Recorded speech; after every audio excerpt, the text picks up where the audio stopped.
So in this video, I spoke to Karabo Morulane, who studied at the University of Pretoria. And she'll be telling you how she got into UP's architecture school. And she'll also be sharing with you how she tackled the application exercises. This is part 1 of the How to Get Accepted into Every University series.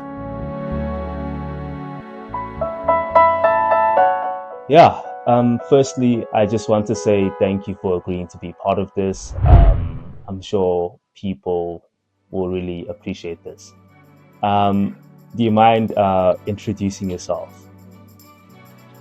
Okay, my name is Karabo, and I am a Tuks Alumni, and I am currently doing my year out. I don't know what else you'd like to know. Oh, I'm from Polokwane. Yes. Can you tell me about the story of how you applied to your university? Like, what stage were you in at life? Were you in matric? Were you taking a gap year? How were you feeling? Were you stressed at that period of time? Okay, so I actually have an interesting story. I applied to architecture twice. The first time I didn't make it in. So the first time I applied, I was in matric, and I think it was when I was completing the portfolio. I think it was just before my trial exams. I'm not really sure. It's a long time because it was in 2019. So at that time, yes, I was in matric, had a lot going on in terms of, you know, when I was applying, I wasn't really sure what I wanted to do. So, but I knew that it had to be something in the construction industry. So then the second time that I applied, I was in my first year at Tuks. I was doing my bachelor's in town and regional planning. And that was COVID. Yeah, that was mid-COVID when I applied, because I wasn't really happy and satisfied with town planning. It wasn't what I thought it was. I think in my first year, I had figured out that it was really what I wanted to do. Hence, I applied. How was the whole process of applying for you? Like the whole experience? At first it was kind of stressful because I did, especially when I was completing the portfolio, I wasn't really sure what they wanted, what they were looking for. So it was really hard just trying to, navigate that in a sense. But I think for the most part, it was really interesting. It was something new. I had never experienced anything like that before, and I didn't even know that was something that you needed to do in order to get in. And I think it was just very competitive, really competitive, and I had no idea. The application process was a roller coaster of emotions. What subjects did you take in high school, and how did you perform in high school? In high school, I took EGD, which is Engineering, Graphics and Design, and I took Physical Sciences and then Life Sciences as well. The reason behind Life Sciences also, I wasn't sure if I really wanted to do anything I just wanted to keep my options open. And in matric, I think I performed relatively well.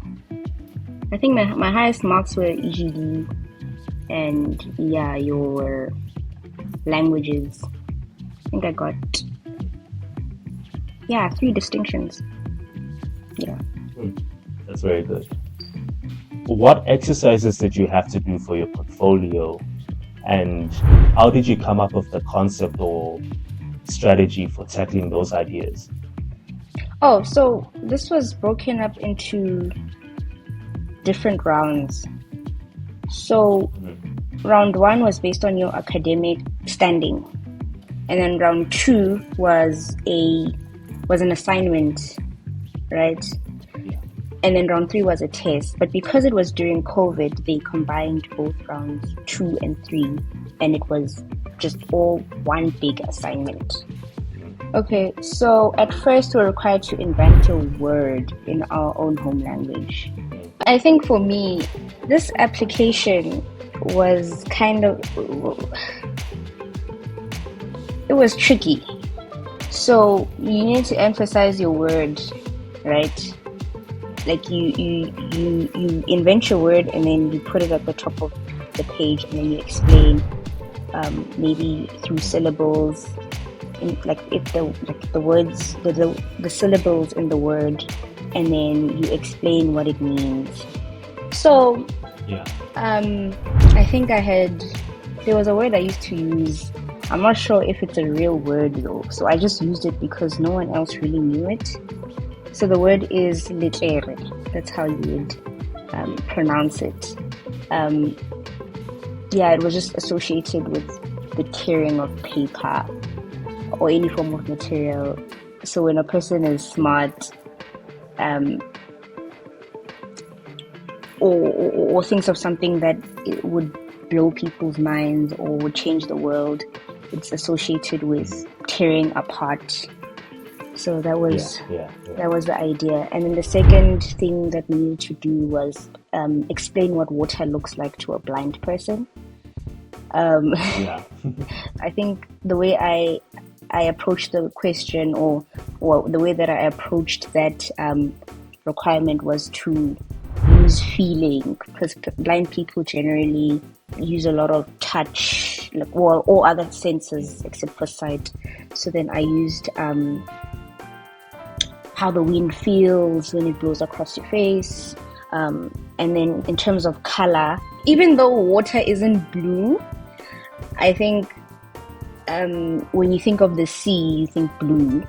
So that's why I use like color also, in the sense that how I use color is feeling like cool, cold, and just the feeling of swimming, like so on and so forth. And then the second part of the assignment was an essay, like a motivational letter on why you think you wanted to do architecture. And I think the things that I touched base mostly on was passion and also my journey, like not journey, but how I grew up, what I liked, what I was into.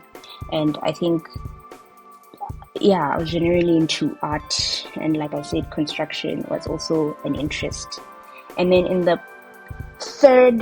fourth part of the assignment, it was a lot of trying to draw an object in different views. So I think it was a perception exercise. And then I think the fifth assignment, we needed to draw a bicycle using 5 lines. Till this day, I don't know how I pulled that off. I think there were some loopholes with that, because they wouldn't mention whether the line whether the line can be curved or whatever. So I think the one thing I'd encourage is for you to just be imaginative when it comes to that, and just let the pen flow. And then the sixth assignment, I think that's the last assignment, we needed to calculate the volume of the Walt Disney Concert Hall in Los Angeles. And I think I took a very practical route. And I think when I reflect back to when I asked other people how they approached that, it was more creative and more, to be honest, I don't remember, but I remember that I was more practical, more mathematical. Like when they said volume, mathematics came to my mind. So I think the one thing that you need to understand is that everyone will approach the same thing in different ways.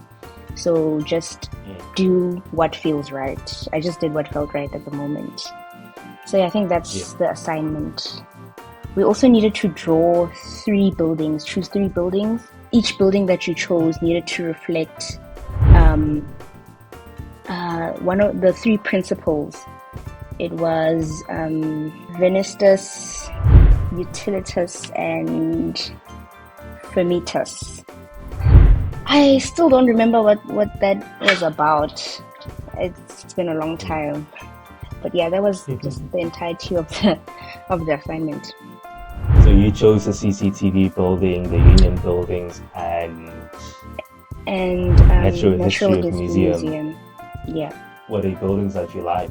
The Union building specifically was a building I liked because I remember with my first application, I also drew the Union buildings. I don't know, there's just something about it that it felt, I think for me with that building specifically, the pen just flowed. Mm-hmm. So with the others, they were a bit more difficult to choose. All right, then how long did all these application exercises take you? I have a procrastination issue. So typically, I think we had 2 months to complete it. And I think just to compare the first time I did my application, I think it took me a week. Not even a whole week. I think the weekend. Because I remember my test, because I think we had a test. So round 2 was the assignment and the round 3 was the test. And I think my test was set for Tuesday. And I think I started my assignment on the Sunday. And then on the Monday, I had to travel. So I was doing some of the assignment on the road. That was the situation. And the second time I took a lot more, like I took my time with it because it was during recess, June recess. So I was able to really take my time with it. So I think it took, the whole recess. The last 2 questions. So did you have an interview or that test process that you had on campus? How was that? So the first time we had an interview, so that was round 4, and I had to be present at the Hatfield campus. So I was so nervous because when you get into the room, there's like 4 people, four professors, and it was really intimidating. And then the second time, I didn't have an interview. I think from round 3, they were just like, "You have been accepted," and then I sort of just accepted the offer. And the last question is, if you had to time travel and talk to Karabo, who is a matric, what would you tell her when it comes to applying for architecture and also when it comes to being an architect student in general? I'd say do a lot more research, first and foremost, because I felt like going into the whole application process and then doing the portfolio, I think I should have just seen that as foreshadowing of what was to come. So architecture is really, it needs you to put in a lot of work, and I felt like, yes, everything generally needs a lot of work if you really want it to work out for you, but I think architecture is on another level. And I'd say if it's something that you really want to do, I think do a lot more research, figure out what the workload is like and what to expect. I mean, there's so much the internet can do for you if you're already equipped with just that foundational knowledge. I think you could go far, and you can also try to prepare yourself for what's coming. I think also going into architecture, I didn't really know who I was, what I wanted out of life. I just felt like, architecture, it's the choice, but what did I want to do with it? what were my aspirations at the time. So I feel like before you decide, or before you accept that offer, or rather before you go, just take some time to yourself and really figure out who you are at heart and what you want out of this degree. Maybe, yes, it might not come at that moment, but I think if you're constantly working on that, you could learn a lot, and it can kind of reflect in your work. Because for me personally, the first time in first year, it was just a lot for me, to be honest, and I think I wasn't really aware of that, and I wasn't really aware of, like I said, what I wanted out of it. Just, you need to know what it is. There's some things that you're going to experience along the way, but that research goes a long way. Alright, that's it. So in the next video, I'll be talking to Emma from UCT, and she'll be telling you how she got in. Click on the video on the right to see it.